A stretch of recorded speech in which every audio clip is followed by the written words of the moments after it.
Parashas Vayigash represents the bridge between Chanukah and Asar B'Teves. It's all about the Beis HaMikdash, about holiness and uplifting us.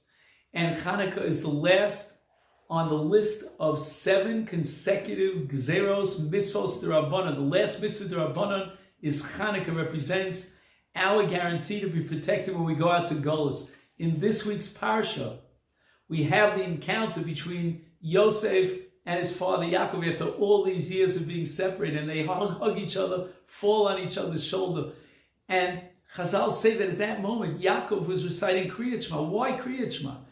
Yosef, on the other hand, cries Ma'od on his father's neck. What's this all about? Rabbi Nachman explains that reciting Kriyat Shema is a special skula that when we reach that level of spirituality and think in a very deep way of Almighty God and the infinity of God, it's a special skula to protect us against what I would call ervas haaretz, that taiva in that area.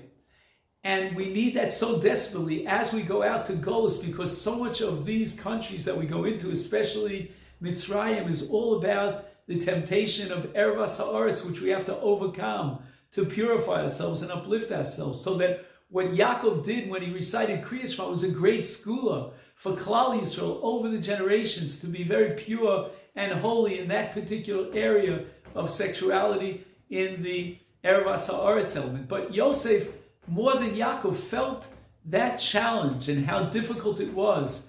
He would face the ervas haaretz and the encounter with Eshes Potiphar face to face, and therefore he added to Yaakov Avinu's Kriyat Shema the crying, that ultimate element of the skula to protect us from ervas haaretz, from the influence of the nations. He wrote on, may it be his will, that we take the message of Vayigash, of Yaakov and Yosef, to uplift ourselves into a world of spirituality, of divinity, and overcome all these lowly temptations that the influences come from the other nations of the world. And if so, with that purity and with that Torah and Kedusha, we'll be Zochem Ritzem to the building of the Beis HaMikdash, the Meher of Yameinu Mamish.